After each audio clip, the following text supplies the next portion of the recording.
It was the kind of morning that felt utterly routine. Parents hurried out of their homes, fumbling with car keys and travel mugs. Children clustered at bus stops with backpacks slung over their shoulders, chatting about weekend plans and unfinished homework. Life moved along, wrapped in its usual patterns. Above the morning clouds, however, something was amiss. Unbeknownst to anyone below, a hidden fleet of alien ships surveyed the planet, observing every movement, studying every frequency. For months, these silent watchers had monitored Earth's defenses, and this day marked the beginning of their plan to reveal themselves. In the hours that followed, puzzling anomalies rippled across the globe. Sudden electrical surges knocked out entire power grids, leaving city skylines flickering ominously. News reports spoke of inexplicable storms in places that had never seen such violent weather. Some images, broadcast too briefly to confirm, hinted at strange vessels hovering in the distance. Fear took hold as people realized these were not ordinary phenomena. During the wave of panic, a group of children scattered across different continents experienced something that defied logic. Each felt an odd surge of energy coursing through their bodies, like static from a live wire. Some heard faint echoes, as though a voice called to them from beyond. Others saw fleeting visions of tall, glimmering ships and felt compelled to protect something precious yet unknown. None of these children knew one another, but each sensed they were not alone in this feeling. As cities reeled under the mounting chaos, the first direct encounters with alien forces occurred on the outskirts of a major metropolis. The world's military scrambled to form a unified response, sending jets roaring into the skies. Reports trickled in about advanced weaponry beyond human understanding. Soldiers who had seen combat in countless battles found themselves overwhelmed by the strange technology and swift tactics employed by the invaders. Civilians looked on in horror, watching the clash unfold with no idea how it would end. Amid these unprecedented attacks, the children who had sensed the distant voice felt the stirrings of unexplained strength. One child woke from a nightmare to find a small object levitating in midair, drifting gently back down as fear and excitement surged through them. Another child sensed danger before it happened, yanking a younger sibling to safety just moments before a collapsing power line struck the street. All around the globe, these startling abilities appeared in the same brief window of time, as though activated by a single event. By evening, the alien ships had made their presence undeniable.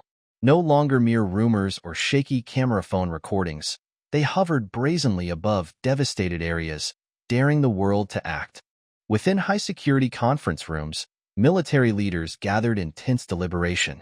Scientists combed through endless data streams, trying to decode transmissions and glean a strategy to repel the invaders. Yet no one had any certain answers.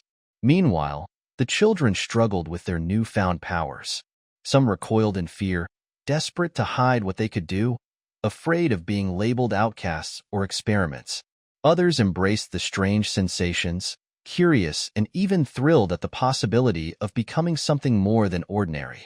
None of them realized that every step they took, every use of their evolving gifts, was being monitored by both the world's governments and the alien fleet itself. Before the night drew to a close, the world received its first official communication from the invaders. It was a single, chilling statement broadcast simultaneously in every major language: surrender or be swept aside. The cryptic threat hung over the planet, sowing dread in every heart. In the midst of this fear and chaos, the children stood on the brink of a destiny no one could have predicted. They were meant to be at home, doing homework or texting friends about the next day's class assignments. Instead, they were on a path that would pit them against one of the greatest threats Earth had ever faced. They simply didn't know it yet. As the lights in countless cities struggled to remain steady, a shared dream came to the children that night. Each one saw an imposing shadow, a figure calling them to defend Earth. The voice echoed with urgency. "You alone have the power." A bolt of unexplainable strength pulsed through their veins, binding them together in ways they could hardly understand. By the time the sun rose again, the world had changed forever. News outlets clamored with horrifying images of destruction, while bewildered scientists and leaders tried to assemble a plan. In living rooms and bomb shelters alike, People wondered if humanity could survive such an onslaught. Yet far from the war rooms and crisis centers, a handful of children across the planet were beginning to realize that the fight might hinge on powers within themselves that no one, not even the invaders, had anticipated. They were untrained, unsure, and still grappling with how to stand against a threat that toppled armies. But the seeds of Earth's defense had been planted in them. A secret legacy was awakening, ready to shift the balance in a war that had only just begun. The question remained: would they step forward and unleash their mysterious gifts, or would they be consumed by the darkness gathering from the stars? The answer was poised to unfold in the battles yet to come. The Earth needed saviors, and in the strangest twist of fate, those saviors might just be the very children the invaders had dismissed as insignificant. The morning after those cryptic broadcasts arrived with a dull heaviness weighing over every region of the globe. From bustling cities to quiet rural towns, people woke under a sky that felt heavier than it had the day before, as if the world itself sensed the danger. Military bases across the continents crackled with urgent communications, officers and scientists scrambling to coordinate a unified response. In the heart of a massive military complex, generals huddled around displays showing the first wave of direct alien attacks. Footage poured in from surveillance drones, revealing advanced weaponry that tore through tanks and jets with terrifying ease. The initial attempts to push back the alien threat crumbled almost instantly, leaving Earth's defenders stunned. Traditional warfare tactics appeared laughably obsolete against shields that bent light and beams that dissolved steel. In the midst of this panic, people still clung to a glimmer of hope, believing that the world's combined militaries would somehow form a line of defense. Yet behind the scenes, intelligence reports confirmed the worst. Entire squadrons had gone silent, cities were partially evacuated, and no countermeasure seemed to slow the invaders' advance. Far from the war rooms, ordinary citizens boarded trains, cars, and buses in a desperate attempt to reach safer territory. Families packed whatever they could carry, hastily locking their homes, unsure if they would ever return.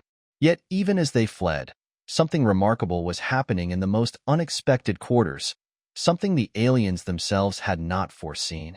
Across different time zones, children who had felt the strange energies stirring within them found these sensations growing stronger. One child, waking in a makeshift evacuation shelter, noticed that objects seemed to shift in response to heightened emotions, light bulbs dimming or brightening when fear swelled.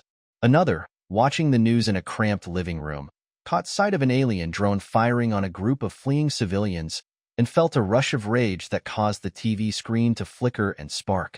Rumors began circulating on social media about children who appeared to stand unharmed in the face of alien attacks.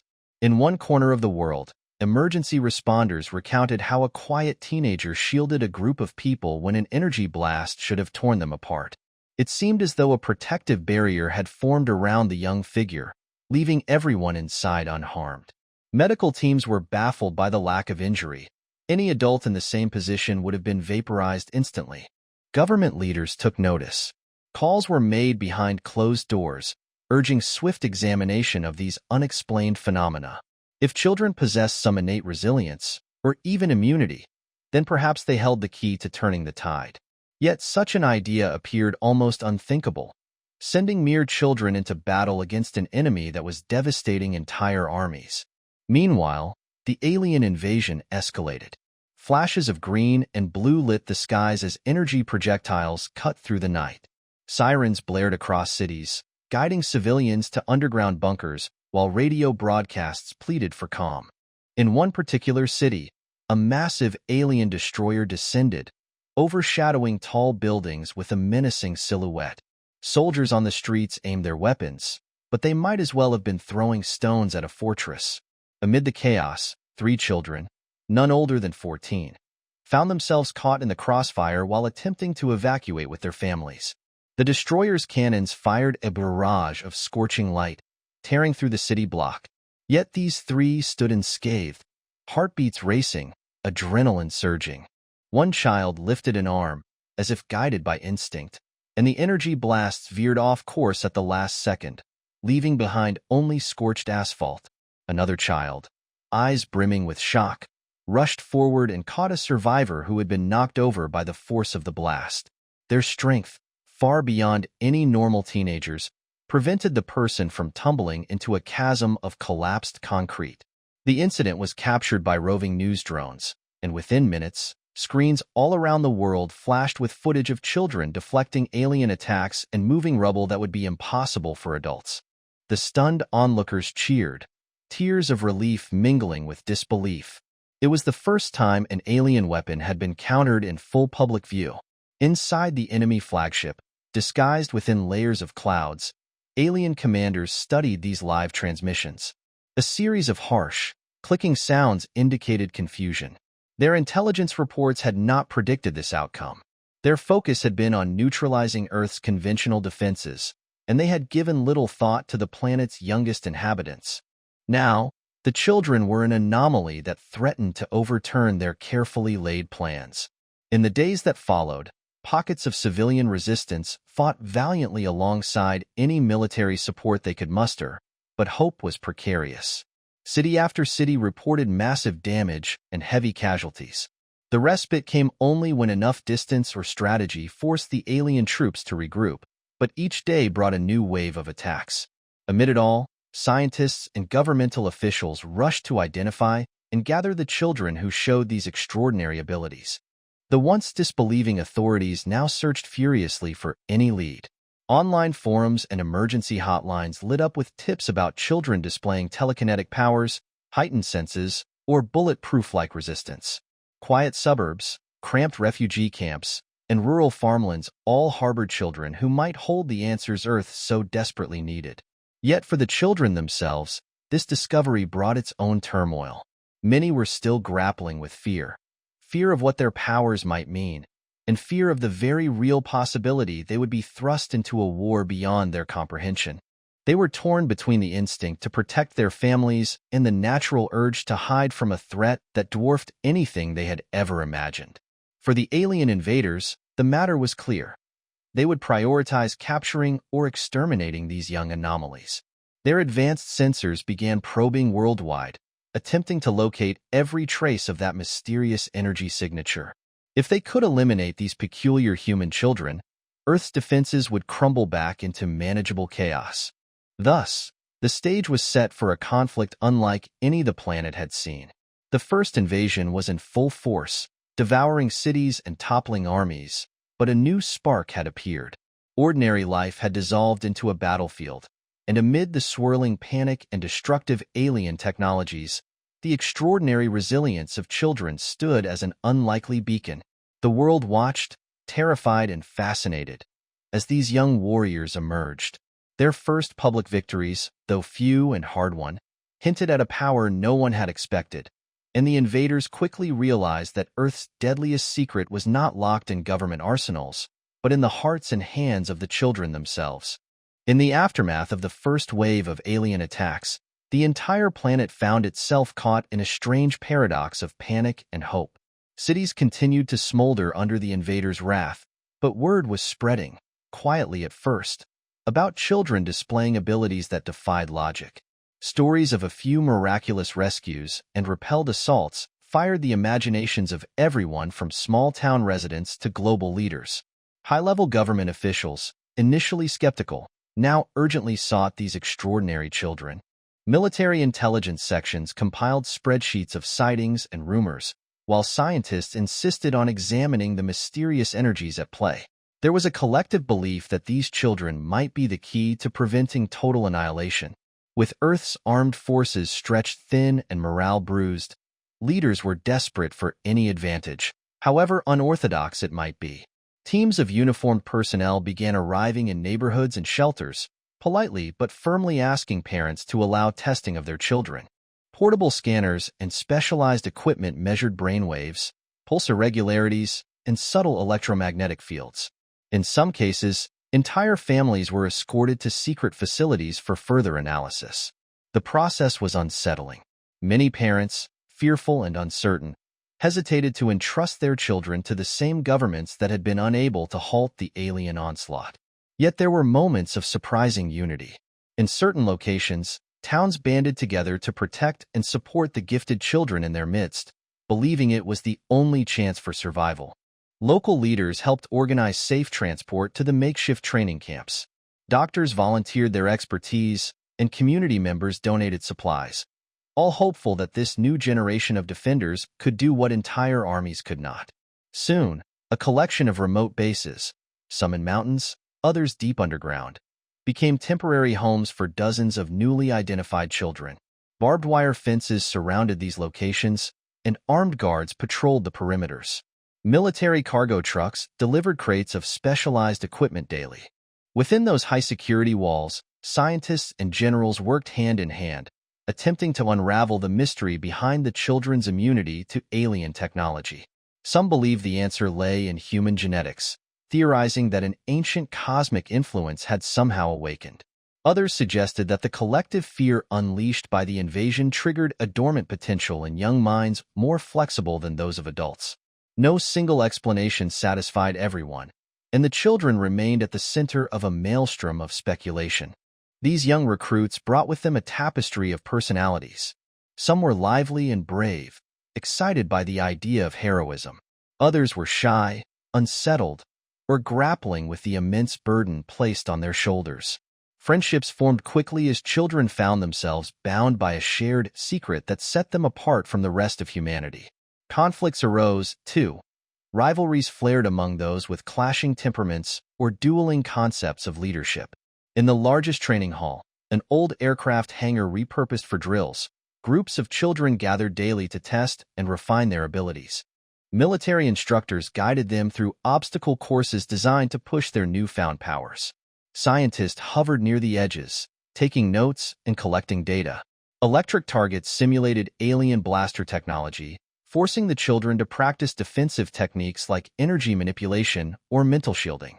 A girl with telekinetic abilities discovered she could lift an entire stack of metal crates, far heavier than any normal human could manage. A boy who had always been an avid chess player displayed uncanny precognitive insight, spotting patterns and dangers moments before they occurred. Another child, known for being timid, overcame fear in a crisis simulation and generated a kinetic shield that protected her entire squad. But there were also setbacks. One early morning, a training session took a grim turn when a boy struggled to control his power during a high-pressure test. His unleashed energy struck another child and caused severe injuries, rattling everyone in the hangar. Though quick medical attention prevented tragedy, the fear remained. These powers were immense, and any lapse in control could cost lives. In the midst of these emotional highs and lows, rumors circulated about aliens specifically targeting families of gifted children, hoping to capture or coerce them. Late-night emergency briefings warned the young recruits to remain vigilant. Guards were doubled, and certain bases went into lockdown. Tension built rapidly, as if everyone sensed the alien fleet was preparing a new offensive. Still, the training continued, motivated by a growing sense of responsibility. While some children embraced the challenge, others bore the weight of deep uncertainty, wondering if they had the right to be placed on a front line that even seasoned soldiers struggled to hold. Parents who had been granted temporary lodging near the bases wrestled with guilt and terror. Even if these children were humanity's best shot at survival, they were still, at heart, just kids. As word of the so-called child warriors reached the general public, reactions varied widely. Some called them heroes, rallying around the idea that Earth might still triumph through youthful resilience. Others condemned the notion, labeling it a moral disgrace that children should be shaped into weapons of war. Endless debates flooded the media, dividing communities worldwide. But beyond the arguments and controversy, the children felt the stakes rising each day. During nightly debriefings, they listened to grim reports of the growing alien occupation in certain regions. They heard stories of captured resistance fighters and entire cities under lockdown. And each child understood that however impossible their circumstances, they were Earth's best hope against this relentless invasion. With every new training routine, with every test of nerve and skill, the bonds among the children grew tighter. Rivalries softened into respect as they faced collective hardships.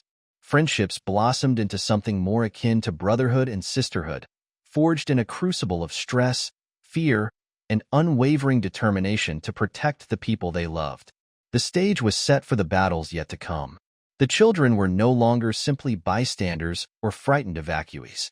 Under the watchful eyes of scientists and generals, and under the watchful threat of alien scouts prowling Earth's skies, they prepared themselves for the most crucial fight in human history.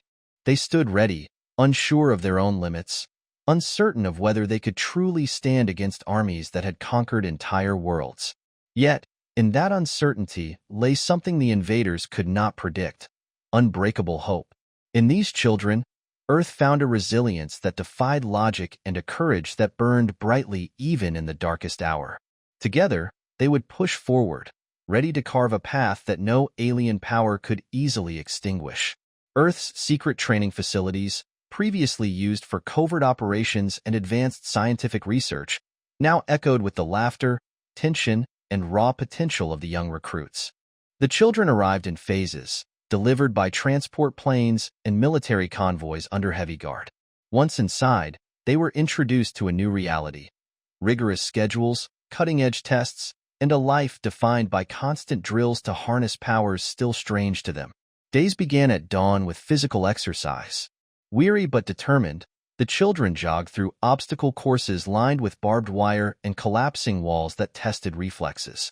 For those who could shift gravity around themselves or enhance speed, these exercises proved surprisingly manageable, even exhilarating. Others found the challenges far more daunting. Nevertheless, instructors insisted that mastery of basic fitness and coordination was essential for every recruit, powered or not. After breakfast, which was always supervised by alert soldiers and medical staff, the recruits filed into specialized labs. Teams of scientists in white coats measured changes in brain activity, muscle density, and even the children's emotional states. Strange equipment, humming with ambient energy, surrounded them like a fortress of sensors. The scientists attempted to learn why these abilities surfaced seemingly out of nowhere, and whether they could be strengthened or subdued. Some children felt prodded and exposed during these examinations. Others were curious, volunteering to push their gifts to new thresholds. Afternoons shifted focus from strict analysis to team-based drills in massive training hangars. Rows of digital targets flickered to life, simulating alien drones or mechs. The children were divided into squads, each squad blending different talents: telekinesis, heightened senses, emotional empathy, accelerated speed. Together, they practiced coordinated attacks, stumbling at first as everyone tried to figure out the best way to combine their powers. A telepathic child might sense an instructor's incoming strike half a second before it landed, warning teammates just in time. Another could form a shimmering energy shield to block simulated alien projectiles. Over time, the children realized their powers were like puzzle pieces, individually fascinating, yet far stronger when pieced together. This discovery fueled camaraderie and helped soften some of the rivalries that had developed under stress. Yet unity did not come easily. Clashes erupted between those who naturally rose to leadership and those who resisted being told what to do. Some children preferred to train alone, struggling to trust others with their vulnerabilities. Others resented the intense scrutiny from scientists, questioning whether they were mere subjects in a grand experiment. Despite their differences, everyone felt the unspoken weight. The alien invasion would not slow down, and if these training sessions failed, Earth's future might be lost. Amid the daily tests and drills, strange fragments of knowledge began to surface.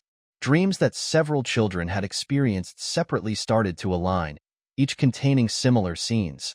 Ancient structures bathed in starlight, swirling galaxies with symbols etched across them, and battles fought in long-forgotten eras. A few children awoke, convinced they recognized certain glyphs or star patterns without ever studying astronomy. This prompted hushed discussions in dormitory halls late at night, speculations that their abilities might be linked to something older than recorded history. Scientists, too, found puzzling clues in archaeological records that hinted at a lost age when extraordinary powers were not so rare. They pored over relics and ancient texts from disparate cultures, each suggesting that humankind once held a deeper cosmic connection. Some hypothesized that an advanced species might have seeded humanity eons ago, leaving behind dormant traits that were now awakening in these young defenders. This controversial theory, shared only with top-level officials, sparked both amazement and dread. If it were true, then humanity's enemies might have a long-standing motive for wanting Earth subdued. In the evenings, the children took well-deserved breaks to share stories of home and to vent about the relentless training. Gathered around tables in the mess hall, they ate meals that felt both comforting and strange. Comforting because they reminded them of normal life. Strange because armed soldiers and scientists stood nearby, ready to respond to any sudden display of uncontrolled power. Nervous smiles and cautious laughter filled the air, punctuated by occasional bursts of excitement when someone announced a new breakthrough in controlling their gift. Despite the hard-won progress, a tragic incident shook the entire facility one cold, drizzly morning. During a simulation meant to mimic a real alien ambush, one squad faced a sudden malfunction in the training system. Instead of harmless holograms, the system generated an overcharged energy field that spiraled out of control. Pulses of raw power blasted through the hangar, ripping apart barricades. Most children dove for cover, but one recruit, a younger boy who was slowly mastering telekinetic shielding, rushed forward to protect his squad mates. The attempt was heroic, but ended disastrously. The energy surge overwhelmed him.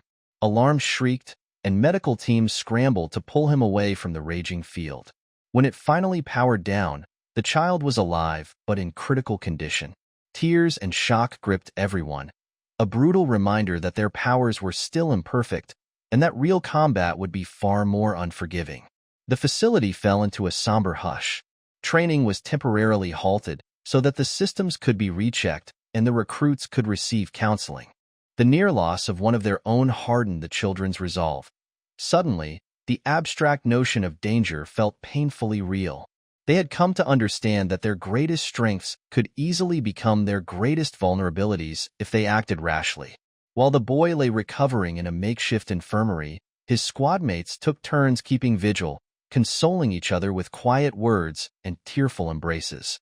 The entire base pulsed with a new sense of unity. These children were not just training partners anymore. They were a family forged by crisis. Even those who had clashed over leadership roles realized how quickly everything could be lost. By the end of that week, the recruits emerged from the tragedy more determined than ever. Each had looked into the face of real danger and recognized the sacrifices this war could demand. Nobody doubted that harder battles lay ahead, both on the field and within themselves. Still, they pressed on, carrying with them the spark of something far greater than their fears. Some called it destiny, others called it survival. Whichever it was, they no longer felt alone in the fight. Their trials were only beginning. Over the horizon, alien ships still loomed, and entire swaths of land remained under siege. But within the secured walls of these hidden bases, Earth's defenders, child warriors whose origins might stretch back to an ancient cosmic thread, grew stronger each day. They would need every ounce of their emerging powers, every bond of friendship, and every lesson learned from tragedy to stand against the invaders who saw them as nothing more than naive obstacles. Yet the invaders had underestimated the tenacity and heart of this new generation, and a glimmer of hope shone in every determined gaze. News of the alien offensive continued to spread in grim daily reports. Cities long considered safe began to experience sudden, targeted strikes that overwhelmed exhausted troops. Having seen how conventional military forces fared, most government leaders were hesitant to send the newly trained children into any large-scale battle, especially so soon. However, desperation left them little choice when an urgent distress call arrived from a crucial industrial hub known as Steel City. Situated along a winding river and renowned for its towering factories, Steel City had become a critical supplier of weapons, vehicles, and fuel for Earth's forces. Now, under fierce alien attack, its infrastructure teetered on the brink of collapse. Satellite images showed columns of smoke rising from the factories, while ground-level feeds displayed panicked civilians fleeing an advancing line of alien mechs and troops. Word of Steel City's plight spread quickly through the children's training base. Commanders convened an emergency meeting, faces drawn tight with concern. Though the plan had been to continue training for several more weeks, the message from Steel City made it clear. If those factories fell, Earth would lose a vital lifeline. Despite their inexperience, a select team of the most advanced children was scrambled for rapid deployment. Within hours, they were ushered into armored transports, their nerves raw with anticipation. They had practiced countless scenarios in simulation halls, but facing live combat promised an entirely different reality, one filled with casualties, collateral damage, and the kind of fear training could never fully prepare them for. The journey to Steel City was tense. Many recruits peered out narrow windows, watching the landscape change from rolling farmland to smoking ruins. Helicopters and fighter jets roared overhead, forming an aerial escort. The children sat gripping seat handles, remembering the countless drills they had undergone. Each tried to steady their breath, while fleeting thoughts of loved ones at home mingled with the reality that they might not return. By the time the armored transports rumbled into the outskirts of Steel City, the once bustling industrial zone had become a war zone. Jagged metal debris, broken power lines, and overturned vehicles blocked streets, still simmering from recent destruction. Flames danced in the windows of partially collapsed buildings, and every few seconds, a distant explosion rattled the ground. The children could see terrified groups of civilians attempting to flee, guided by overwhelmed local police and firefighters. To make matters worse, pockets of Earth's regular army still stationed there were pinned down by squads of alien foot soldiers. Alien mechs, looming, spindly machines bristling with weapons, moved methodically through the streets, firing projectiles that melted concrete on impact.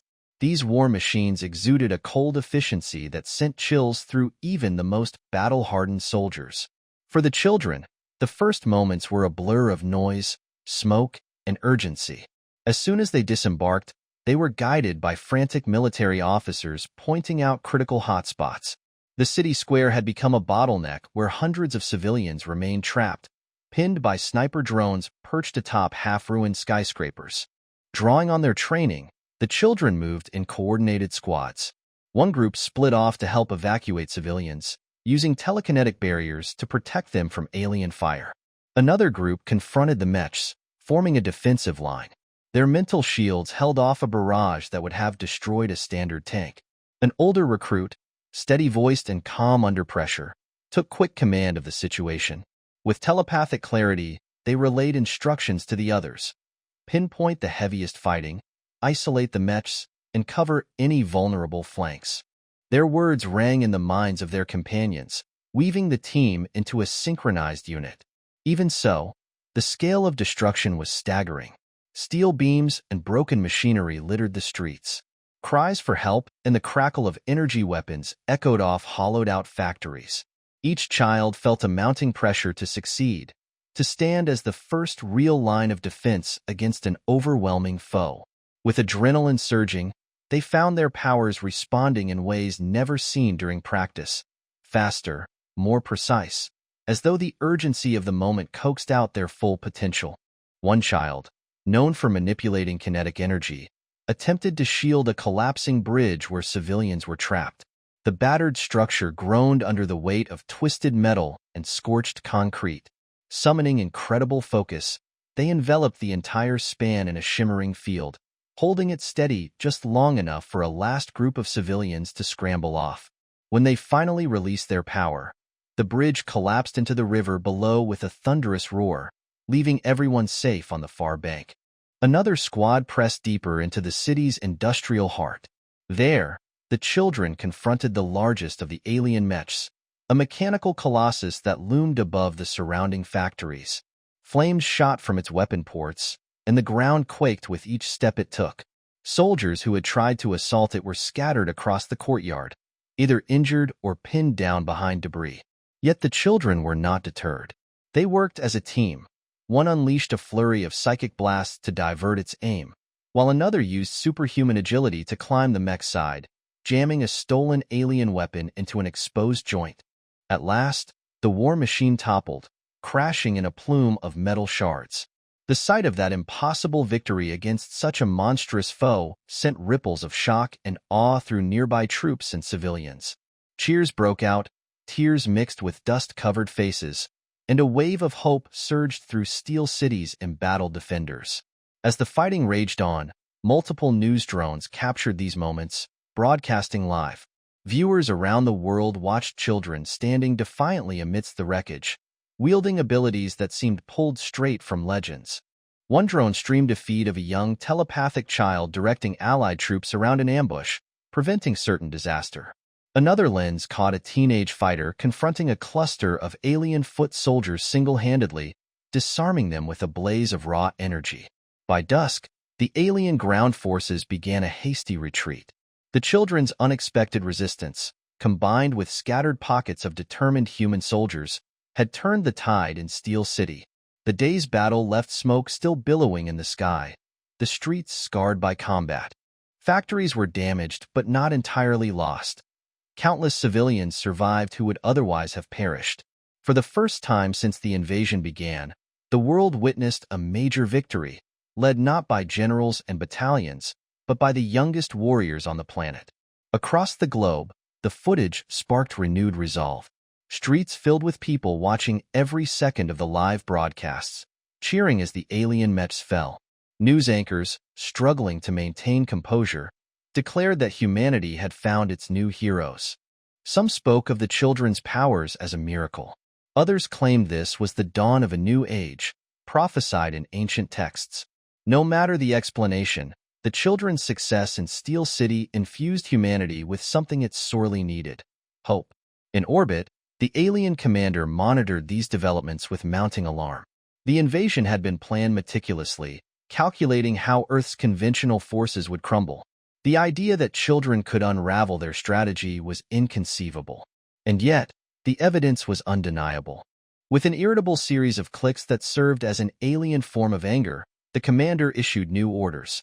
The human children must be neutralized or captured at all costs. By the time the children were airlifted back to their base, exhaustion weighed heavily on every muscle. They had tasted real combat, seen the horror of civilians caught in the crossfire, the cost of every delay or misstep. Their bodies ached, and some carried the scars of close brushes with death. Still, it was a victory unlike any they had imagined, one that would resonate far beyond the battered streets of Steel City. In the coming days, they would be lauded as saviors by many, and criticized by others who argued children had no place on the battlefield. But for the children themselves, the debate mattered less than the realization that they could, indeed, stand against the invaders. Yet each one also felt an unspoken fear. If the alien commander now viewed them as a genuine threat, what devastating countermoves would follow? Steel City's rescue proved one thing above all else. When their backs were against the wall, these young defenders could succeed where armies had failed. And for a world on the brink of despair, that fact alone shone like a beacon in the darkness. In the wake of Steel City's liberation, the world felt a flicker of genuine optimism for the first time since the invasion began. Media outlets replayed scenes of the children repelling alien mechs, turning them into instant icons. Within hours, news anchors and social media platforms labeled them everything from Earth's protectors to the young Avengers. Public sentiment soared. Yet beneath the triumphant mood, controversy and uncertainty brewed. Political leaders convened urgent summits to discuss how to harness this newfound advantage. Despite the clear evidence that the child warriors offered a critical edge, disagreements raged behind closed doors. A few nations insisted on forming a swift, coordinated offensive, arguing that if these children could halt a major assault, they might also tip the war's outcome entirely. Others hesitated, voicing moral outrage at the idea of deploying minors in dangerous operations. The public, too, found itself torn. Some hailed the children as heroes ready to save humanity. Others condemned those in power for turning kids into soldiers. Amid this global tug-of-war, the children themselves were thrust into an unfamiliar spotlight. Even as they returned to their base, exhausted and haunted by the grim realities of battle, international news outlets clamored for interviews. Politicians called them to televised conferences, hoping to align their country's image with these young victors. Crowds gathered outside training facilities, cheering on convoys that arrived or left. Handwritten signs ranged from "Thank you, heroes," to "Let them be kids." And the children found themselves at the center of a complex debate they barely understood. The success at Steel City also sowed internal discord within the group. Some recruits, galvanized by their victory, pushed for more action. They argued that delaying further operations wasted a precious opportunity to strike back and save more lives. Others felt deeply unsettled. Nightmares of exploding buildings and wounded civilians refused to fade, and the notion of returning to battle sparked an undercurrent of fear. One child, having witnessed the carnage up close, voiced a wish to go home and see family, only to be met with guilt from peers who insisted Earth needed them more than ever. Tensions surfaced even among the older, more confident recruits. While a handful naturally stepped up as leaders in the last battle, others questioned whether that leadership extended off the battlefield. A rift formed between those who believed strict discipline was essential and those who resented being ordered around, especially when they felt equally capable of making decisions. Arguments broke out in corridors and training yards, sometimes over trivial issues like schedules or meal times, but more often over deeper questions about authority and purpose. Worse yet, rumors emerged that an alien spy had infiltrated one of the governmental teams. Whispers spread that a high-ranking official, well known for championing an immediate offensive, might be under alien influence or even an alien operative in disguise. Suspicion ran rampant. The children noticed subtle changes in the official's demeanor during strategy sessions. An odd fixation on gathering precise data about their specific powers, strange line of questioning about each child's weaknesses, and a sudden eagerness to send them off on high-risk missions without proper support. Scientists at the base quietly flagged these behaviors, prompting security sweeps and hidden tests designed to confirm or refute the suspicions. As a result of these investigations, the children found themselves entangled in a realm of espionage. Some attempted to use their psychic or telepathic gifts to glean the truth, though they were warned that the spy, if real, might be equally adept at concealing thoughts. Every new plan to mobilize the child warriors for a possible counterattack passed through layers of scrutiny, delaying decisions by days or weeks. For the first time, the children realized that not all threats came from distant starships. Some lurked in the corridors of power, wearing friendly faces. Despite the tension and fear, a few hopeful developments emerged. Certain countries, once hesitant to cooperate, recognized the futility of facing the invasion alone. Delegations arrived to sign fresh alliances, share intelligence, and offer resources to support the children's training. Foreign scientists brought new technology capable of amplifying or stabilizing powers, with the hope of mitigating the dangerous side effects that had injured recruits in earlier sessions. Gradually, a network of united defense took shape, guided by a shared determination to stand against the looming extraterrestrial threat. Still, the strain on the children grew daily. Each squad knew that the euphoria of saving Steel City would fade if they failed to defend other targets.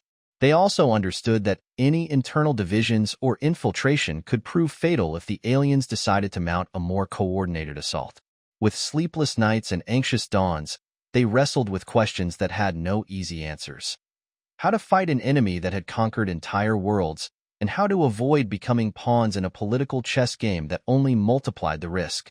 By the close of that turbulent week, Earth's defenders stood on precarious footing. Allies rallied around them, demanding action, while critics argued they had no right to thrust children into such peril. Within the ranks of the young warriors themselves, unity was tested by exhaustion, doubt, and the whisper of a traitor in their midst. The lines were drawn, the tensions were high, and a final decision loomed.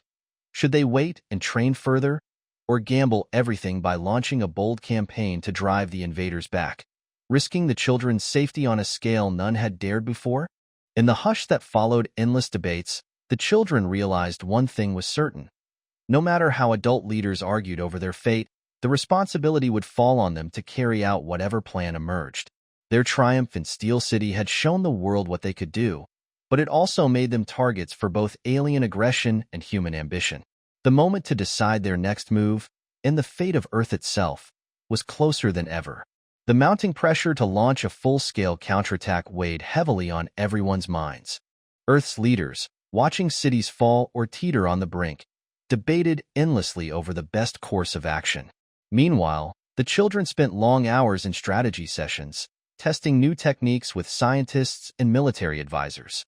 They had proven they could fight, but a lingering sense of unfinished business gnawed at them. Something felt missing, like a puzzle they hadn't yet solved. That missing piece arrived in the form of an ancient artifact discovered at a remote excavation site. A deep space observatory, scanning frequencies for alien signals, detected an odd pulse coming from beneath millennia-old ruins in the desert. By the time researchers arrived, they found a metallic sphere inscribed with strange markings. Prying it open revealed a holographic star map and cryptic symbols that flickered to life only when one of the children touched it. Curiosity blazed through the base as historians, linguists, and scientists pored over these new clues. Some recognized familiar patterns from the children's recurring visions: sweeping galaxies, ornate glyphs, and a spiral that seemed to point somewhere far beyond Earth. Putting the fragments together, they realized this map indicated a planet deep in uncharted space. A place that, if the translation was correct, had been linked to ancient Earth civilizations long before recorded history. Excitement electrified the children. Their theories about a cosmic heritage or genetic seeding seemed less far-fetched now. If a distant planet held secrets to their powers, and possibly a key to repelling the invaders, then exploring it might be the boldest, most critical step they could take. Soldiers and scientists argued over the wisdom of venturing so far with Earth still under siege, but the children felt an undeniable pull. If this discovery could reveal a weakness in the aliens or awaken deeper strengths, how could they ignore it? After much deliberation, a small team of the most adept children was chosen for a covert off-world mission. The governments that formed Earth's Defense Council authorized a retrofitted spacecraft, cobbling together every scrap of alien technology they had salvaged. The result was a vessel as experimental as it was groundbreaking, designed to accommodate the children's extraordinary abilities: psychic interfaces, protective shielding that harmonized with telekinetic energy, and flight controls partially linked to their mental commands. When the day arrived to depart, the entire base gathered on the launch pad. Families who had been kept at a distance for security reasons received clearance to say goodbye. Tears and embraces underlined the risk. No one knew if this mission would succeed, or if these young explorers would ever return. Despite the uncertainty, there was a shared determination to see them off with hope rather than fear. The ship's engines roared to life, fueled by a blend of traditional rockets and repurposed alien energy cells. Metal scaffolding rattled as the craft lifted into the air, starlight glinting against its angular hull. Controllers and mission headquarters monitored every sensor reading, ready to assist if anything went amiss. On board, the children exchanged nervous smiles and words of encouragement, each heart pounding with a mixture of exhilaration and apprehension. Once in orbit, the vessel's experimental drive engaged, warping space around it in a display of luminous arcs. The children gripped their seats, bracing for sensations none of them had experienced before. A deep hum vibrated through the cabin, and in an instant of disorienting brilliance, Earth disappeared behind them. Before they could process the enormity of what they'd done, they found themselves gazing upon an endless ocean of stars, farther from home than any humans had ever traveled. Drifting through cosmic silence, the children encountered phenomena that dwarfed their imagination. Nebulae shimmering in blues and greens, asteroid fields dotted with crystals that refracted starlight into dizzying rainbows, and gravitational anomalies that tugged at the ship's instruments. As they navigated deeper into uncharted territory, mysterious signals echoed through the comm channels, faint messages in unfamiliar languages. Among these signals, they detected friendlier voices, aliens who had also fallen victim to the same invaders besieging Earth. A small vessel approached cautiously, transmitting a universal greeting. The children's craft responded, and in a cautious exchange, they learned of countless worlds subjugated by the same brutal force. The newcomers spoke in hushed tones of how entire planets had tried to resist, only to be scattered under advanced weaponry. When they heard that Earth's defenders were children, curiosity and astonishment rippled through them.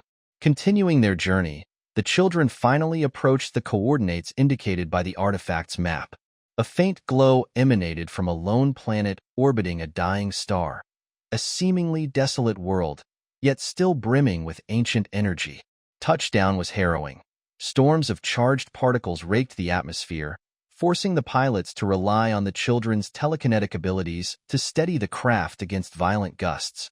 The landing site proved barren at first glance, windswept plains of dust and rock. Yet just beneath the surface lay a network of corridors and halls carved into smooth stone. Guided by the holographic map, the children followed tunnels lit by bioluminescent crystals, each step echoing with the sense that they were retracing ancient footsteps. Their exploration led them to a grand chamber lined with towering columns. Strange glyphs covered the walls, and in the center stood a glowing pedestal inscribed with swirling patterns that mirrored the children's dreams. When one of them approached, a surge of energy pulsed through the room, awakening holographic diagrams and star charts. It was as if the planet itself recognized them. What the children learned in that chamber made their hearts pound. It told of an ancient war between powerful civilizations, some who nurtured and uplifted younger species, and others who sought domination across the galaxy. References to Earth's early seeding suggested that humanity was designed, at least in part, to inherit certain gifts. Records hinted that the invaders currently ravaging Earth had once been repelled by beings whose abilities matched or surpassed their own. Now, those defenders were gone, leaving behind only residual links that had lain dormant in human DNA. If the inscriptions were accurate, then the children's awakened powers were no accident. They represented a living legacy, the last line of defense against a conqueror that had once threatened countless worlds. But to wield these powers fully, there might be a final step, a kind of genetic or spiritual alignment hinted at by the cryptic symbols etched in the walls. One symbol in particular glowed whenever the children passed near it, suggesting a hidden potential waiting to be unlocked. Before they could investigate further, alarms in their ship signaled danger. A hostile scouting party, likely alerted by the same energy the children had activated, was converging on the planet. Hurriedly, the children gathered data, copying holographic records and scanning stone inscriptions. With no time for a thorough exploration, they fled back through howling winds to the ship. Engines powered up just as dark shapes streaked across the horizon, alien ships scanning for intruders. The children's craft lifted off in a blast of dust, chased by enemy vessels that fired relentlessly. Protecting each other and operating the controls in perfect sync, the young team navigated hair-raising maneuvers through mazes of floating rock shards and swirling cosmic debris. As the last of the enemy pursuers vanished from radar, a collective exhale of relief filled the cabin. They had escaped, but the revelation was as daunting as it was thrilling. Their powers were entwined with an ancient mission, and the invaders were more entrenched in galactic history than anyone realized. Returning to Earth meant carrying the weight of this knowledge, along with possible clues about how to end the invasion once and for all. None of them spoke much during the return journey. Exhaustion mingled with awe at what they had witnessed, and a quiet resolve settled among them. They had to share their findings, unify with any potential allies, and prepare for the battles that lay ahead.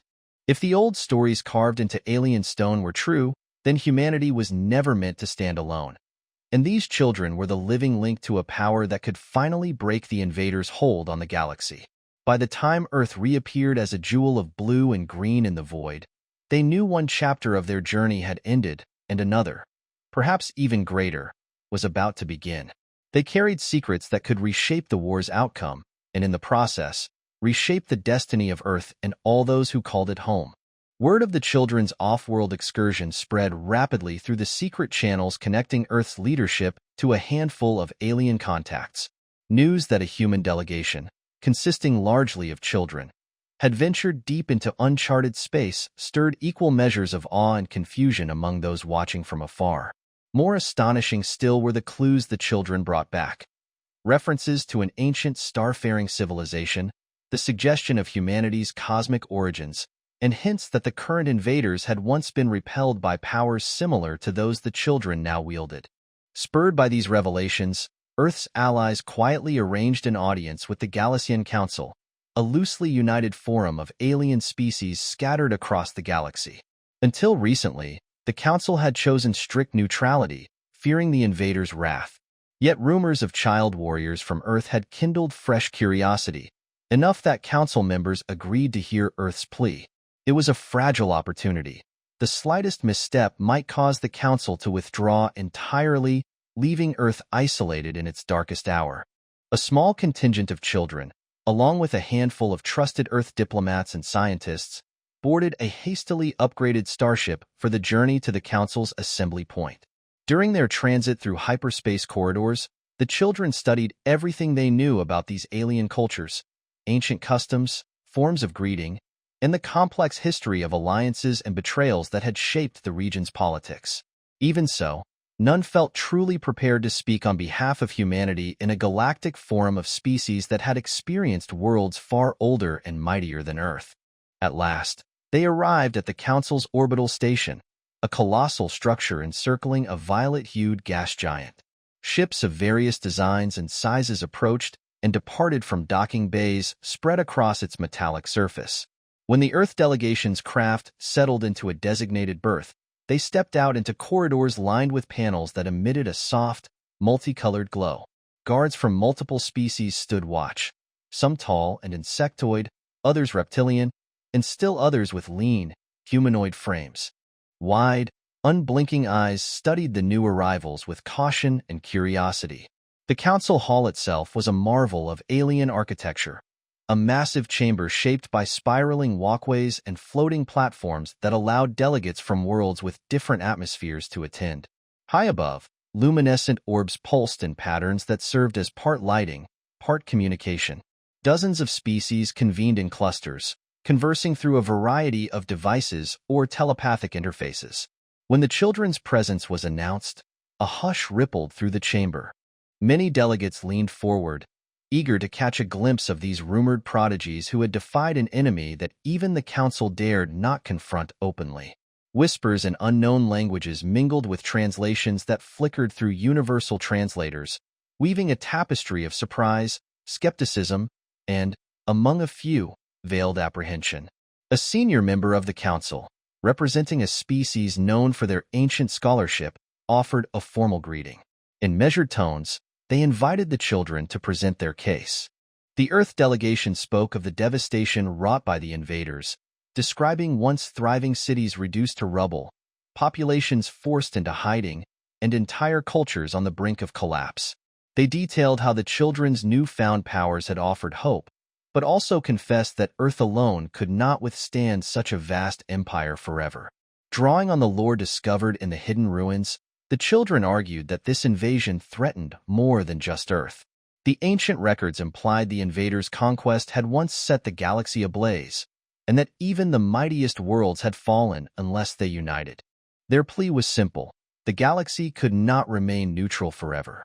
If the Council did not stand with Earth, the cycle of domination and destruction would continue, one planet at a time. A stir spread among the assembled delegates. Some acknowledged the bravery and clarity of the children's words. Others voiced misgivings. Could these human youths, with their strangely amplified abilities, become a threat themselves once the invaders were vanquished?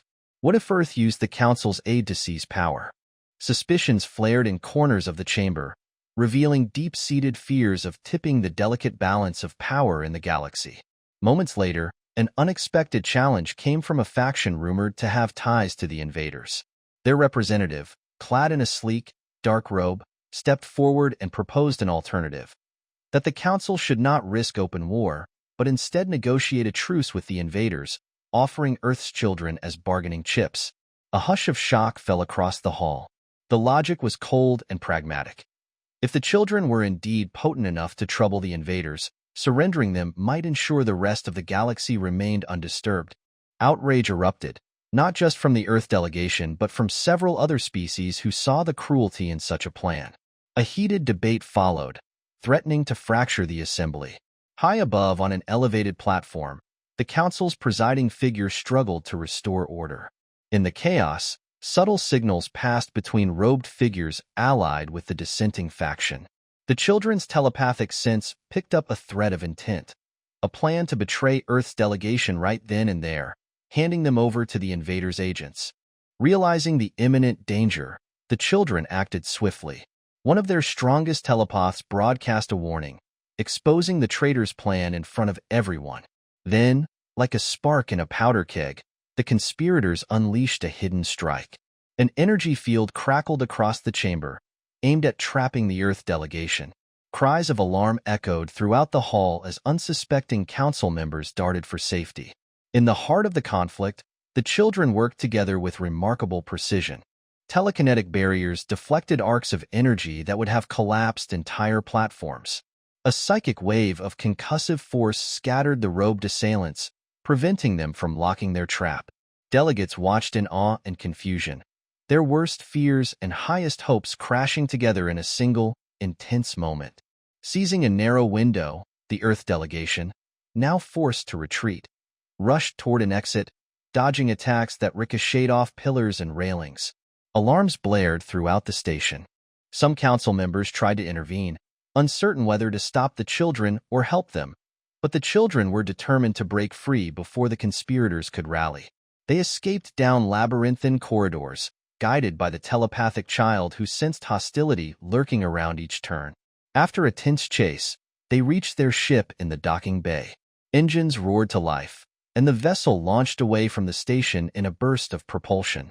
No immediate pursuit followed, as the council itself was still reeling from the sudden betrayal and chaotic skirmish.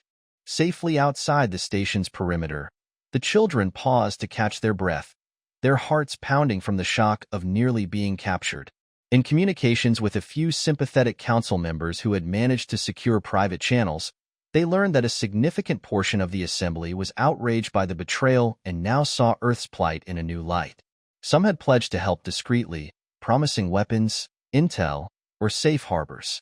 Others remained unconvinced, fearful that the invaders' reprisals would be worse than any gain. Though the meeting ended in violence, the children's defiance had not been in vain. They had shattered the illusion that Earth was a minor nuisance. They had exposed the traitors within the council ranks, and they had found new allies, species who might finally be willing to stand against the invaders. It was not a complete victory, but it was a decisive turning point. Word of Earth's children, their powers, and their bold stand spread faster than any official statement, igniting discussions in corners of the galaxy that had long been silent or paralyzed by fear. Returning to Earth's hidden base, the children carried fresh scars and deeper convictions. They had glimpsed the intricate workings of galactic politics and seen the dangers that lurked within, but they also felt renewed determination. If a fragment of the council could be swayed, if enough worlds banded together, there was a chance, no matter how slim, to turn back an invasion that everyone else believed unstoppable. The confrontation had proven one thing beyond doubt. The children were no longer mere onlookers in a cosmic struggle. Their role was central, their powers both a gift and a burden that inspired terror in some and faith in others.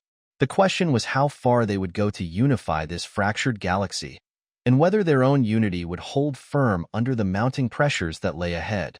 In the wake of the Galaxian Council's turbulent session, a quiet turning point began to ripple through the galaxy. News of the children's bold stand, and the brazen betrayal they had exposed, spread faster than any official decree. Worlds once paralyzed by fear discovered a spark of inspiration. If Earth's young defenders could confront the invaders and survive, perhaps the rest of the galaxy might do more than cower. Back on Earth, hidden bases bustled with renewed urgency. Leaders and scientists from distant planets reached out through clandestine channels, offering their specialized knowledge in exchange for Earth's resolve. Although the Council itself remained fragmented, an unofficial coalition formed among species tired of living under the invaders' looming shadow. They contributed technologies, star charts, and strategic data that Earth's defenders had never dreamed of accessing before. Within these secret bunkers and labs, the children played a pivotal role, testing new prototypes and forging operational strategies. During joint briefings, foreign scientists demonstrated how they could enhance starship design by integrating the children's unique abilities. Telepaths assisted engineers in calibrating mental interfaces. Telekinetics helped refine shield generators that adapted to the user's energy signature. Some of the children, gifted with precognitive glimpses, pinpointed weak spots in alien weaponry that Earth's conventional technology had missed. Soon, an unlikely armada began to take shape. Recycled human vessels retrofitted with alien engines floated alongside sleek craft from allied species. One large hangar bay contained a half-constructed flagship designed to maximize the children's powers. Special compartments would harness psychic or telekinetic fields, amplifying them to protect entire squadrons or disable hostile targets from a distance. At first glance, it seemed fantastical, like something out of humanity's wildest fiction. Yet, piece by piece, it became a reality. All the while, the children themselves developed battle tactics that defied military convention. Their creativity, unburdened by decades of traditional warfare doctrine, unlocked new possibilities. Some squads planned gravity warp maneuvers that could trap or disperse enemy formations. Others worked on illusions that confused alien sensors, rendering entire units invisible for short windows. The synergy between their extraordinary gifts and the advanced alien tech created strategies that no adult team would have conjured. Across Earth's media networks, excitement mixed with trepidation. Images of newly constructed ships and training scenes leaked to the public, fueling debates about how soon a counter-invasion might be launched. Parades of hope clashed with protests in major cities, where placards proclaimed, "Children belong in schools, not on battlefields." Even so, the children had become emblematic of Earth's struggle, carrying expectations far beyond what any teenager should shoulder. Their unity, however, was bolstered by the knowledge that entire worlds had suffered under the invaders. Through private calls and secret transmissions, other species told stories of cities turned to ash, civilizations forced into exile, and loved ones taken captive. The children's determination hardened. They had not only their planet to save, but a galaxy that had lost faith in its own power to resist. As final preparations neared completion, the newly formed coalition announced Operation Starfall, a large-scale offensive intended to strike at the heart of the invaders' supply lines and weaken their control. Fleets of vessels, crewed by both humans and alien allies, would launch in coordinated waves. The children, recognized as the linchpin of this plan, would lead specialized strike teams tasked with infiltrating key enemy outposts. It was risky. If they failed, Earth's last real hope might be extinguished in one catastrophic defeat. Days before launch, a hush fell over the training bases. The children gathered with their squads, reviewing every detail of their mission. Their families made tearful visits under strict security, offering final words of encouragement or cautious pleas to remain safe. Some children, once ordinary students, pored over star charts and infiltration routes, guided by experts who had fought these invaders on other worlds. Late-night strategy sessions often ended with quiet moments of reflection as they grappled with the magnitude of what lay ahead. When the hour arrived, massive cargo doors slid open to reveal row upon row of gleaming ships. The main flagship, fitted with the children's mental interfaces, took center stage. Across the planet, Allied craft ascended from hidden hangars and launch pads, forming shimmering arcs in Earth's atmosphere. Crew members saluted the child warriors boarding their vessels. Onlookers around the globe watched through televised broadcasts, collectively holding their breath as the fleet prepared to depart. One by one, engines roared and thrusters glowed, lifting the coalition into the sky. As formation after formation vanished into the upper atmosphere, observers were struck by the enormity of the moment. Humanity, a species once confined to its single planet, now joining interstellar neighbors in a determined bid to free the galaxy from a relentless oppressor. Upon clearing Earth's orbit, the fleet assembled into precise formations. An unspoken electricity ran through every cockpit. Reports from scouting parties suggested the enemy had not yet fully mobilized against them. Perhaps they had dismissed early warnings, or perhaps overconfidence blinded them to the real threat these children and their allies posed. Regardless, the coalition intended to strike hard and fast before the invaders realized just how many worlds were uniting under Earth's banner. As Operation Starfall commenced, the first targets were deep space outposts the invaders used to resupply their forward forces. The children's squads infiltrated these stations with stealth and cunning, bypassing formidable defenses by exploiting newly learned telepathic codes and illusions. While the grown soldiers engaged alien ships in blinding dogfights, the children slipped into docking bays, disabling shield generators and sabotage equipment at critical points. On more than one occasion, enemy reinforcements arrived mid-operation. Daring escapes ensued, with the children pushing their abilities to the limit, telekinetics ripping apart blast doors, psychic illusions confusing guards, energy shields deflecting hostile fire. A battered but triumphant infiltration team would then rendezvous with allied starships, leaving the outpost in disarray behind them. As the offensive drove deeper into enemy territory, rumors of Earth's unstoppable child warriors circulated among alien ranks. Some enemy soldiers froze upon seeing the children, their morale fractured by tales of extraordinary powers. Others doubled their efforts, determined to capture such valuable prizes. The children learned not to underestimate these foes. Every victory brought new dangers, and each success prompted the invaders to adapt. Despite the dangers, the coalition pressed on, seizing critical supply lines and liberation points with each successful strike. In many outposts, they found haggard prisoners of various species who had all but given up hope, until the moment a ragtag squad of child warriors arrived, carving a path to freedom. For these rescued captives, the sight of children leading the charge was as disorienting as it was miraculous. By the end of the operation's first major phase, fragments of the invaders' empire lay in ruins, and the newly formed coalition controlled strategic positions once thought impregnable. The children, though exhausted and scarred by close calls, felt a growing confidence. They had taken the fight to the enemy and lived to tell the tale, something many had deemed impossible only weeks earlier. Yet the war was far from over. Farther into the galaxy loomed the invaders' home territory and their most fearsome strongholds. Intelligence suggested the alien high command was preparing a drastic response, gathering fleets and weapons that dwarfed anything Earth or its allies had yet encountered.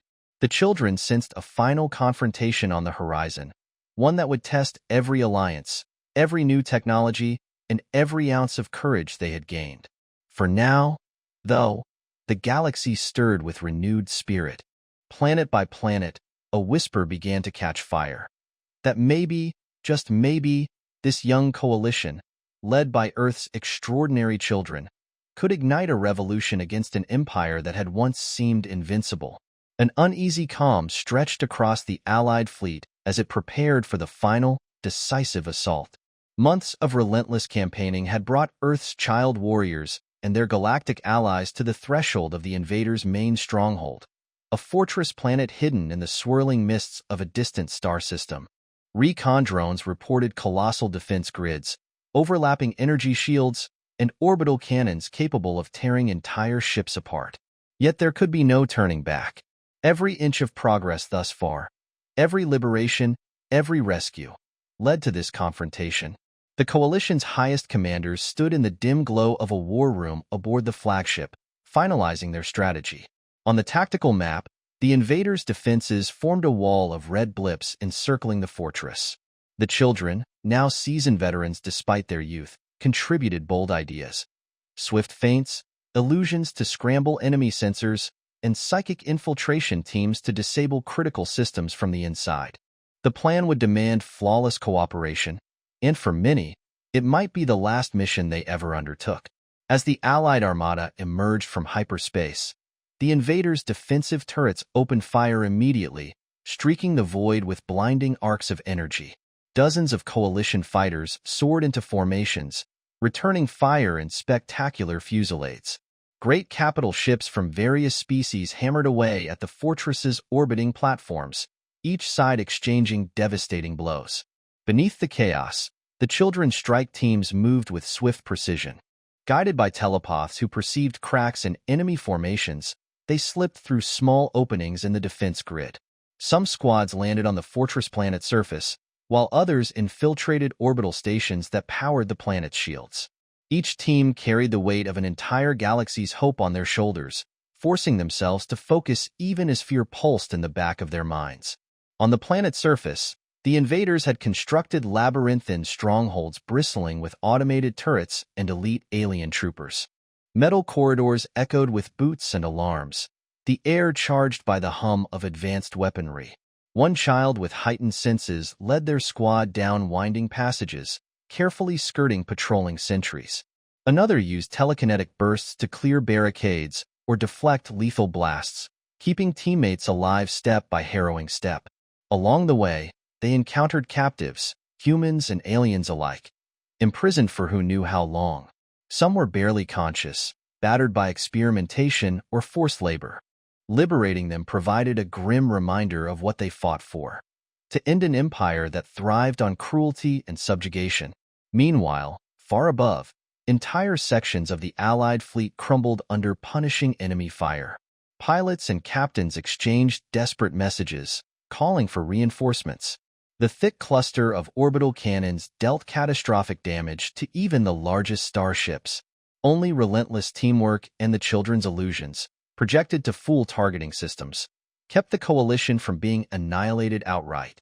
Deep inside the primary fortress, the children pressed onward, searching for the alien High Command's central core. According to C's schematics, a massive chamber housed a command nexus controlling everything from planetary shields to advanced superweapons. If they could take it down, the fortress planet would be vulnerable, and the invasion might collapse entirely. Their arrival in the central command chamber triggered a final defense sequence.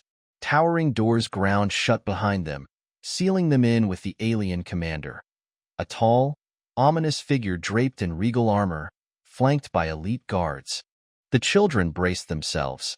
This was the same being whose orders had ravaged cities, conquered worlds, and nearly crushed humanity. A savage battle erupted. Energy bolts sizzled through the air, telekinetic shields flared, and psionic blasts collided in vivid bursts of color. Some children dueled the guards with superhuman reflexes, while others combined their powers to hold back the commander's devastating assaults. At the center of the chamber, a swirling control terminal flickered, half destroyed from stray fire. The environment crackled with raw energy, each impact threatening to bring the entire fortress crashing down. Moments of sacrifice underscored the fight's intensity. One squad member, struck by a lethal burst, summoned the last of their telekinetic strength to shield teammates from a fatal blow, collapsing only after ensuring the others had survived. Another, cornered by enemy guards, used a final surge of psychic force to disrupt the fortress defense network, leaving themselves vulnerable in the process.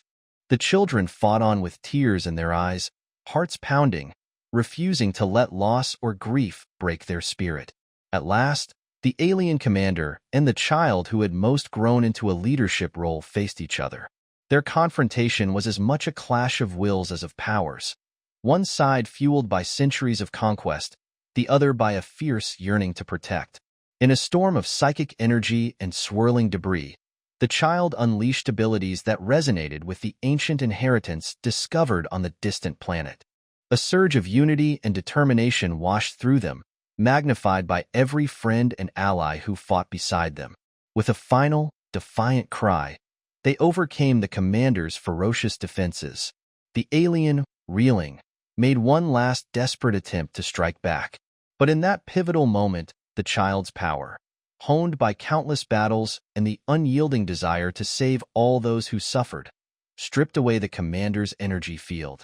The foe fell to the chamber floor, armor cracked, red eyes dimming as the fortress control systems sparked in violent overload.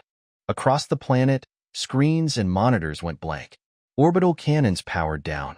The fortress' massive energy shields vanished, exposing its vulnerable core. In orbit, the Allied fleet seized the moment, focusing fire to neutralize remaining defenses. Within minutes, the fortress fell silent, with pockets of resistance collapsing or fleeing. For the first time, the invaders' central command lay defeated, by the hands of children deemed Earth's last and most unexpected hope. Exhausted and bruised, the young warriors limped out of the ruined fortress. They carried both triumph and sorrow. They had won, but the price was steep. Their fallen friends and allies would never see the victory they helped achieve. Relief and heartbreak coalesced into a wave of emotion that swept through the entire coalition as transmissions confirmed the fortress' downfall. The invaders' empire, built on fear, began to crumble. In the following days, a tidal shift rolled across the galaxy. News of the fortress planet's fall spurred liberated worlds to expel remaining enemy garrisons. Species once too terrified to resist rallied behind the coalition, driving out pockets of resistance until only scattered remnants of the invaders remained. For the first time in decades, maybe centuries, hope glimmered on planets that had known only oppression. As the dust settled, the galaxy hailed the children of Earth as heroes. Their names became legends told around alien campfires and on newly freed homeworlds. Yet for the children themselves, the end of the war marked a bittersweet passage. Once ordinary kids with schoolyard worries, they had become warriors and seen things that set them apart forever. Few would return to a normal life.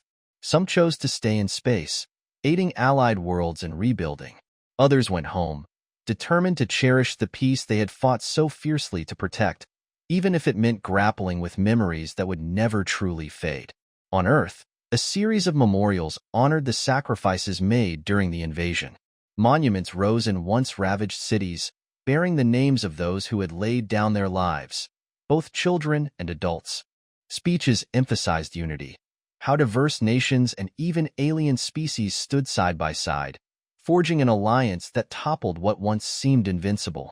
As for the children's powers, they did not simply vanish with the war's end. Scholars speculated that humanity's ancient heritage might continue to evolve in future generations. Perhaps the galaxy would see more child warriors in times of need. Or perhaps those abilities would become a bridge of understanding between Earth and its new cosmic neighbors. In the final quiet after victory, a child gazed up at the stars, no longer symbols of fear, but an endless horizon of possibilities. Although the threat was over, the galaxy remained vast and mysterious. Other dangers could lurk in distant corners, other civilizations might need help or offer new friendships. The children had changed galactic history, but their own stories were far from finished. They had shattered the invader's empire, lifting the weight of tyranny from countless worlds. In doing so, they discovered a deeper truth, that courage, unity, and compassion could shine brighter than any alien weapon. And if another darkness ever rose among those distant stars, the memory of Earth's young defenders would stand as a beacon, ready to spark hope in even the most distant hearts. The children had guarded Earth and the galaxy with all their might. Now, with the war at its end, a new chapter beckoned. Their legend would live on, whispered across starfields and alien skies, a testament to how the smallest hands can sometimes hold the greatest power of all.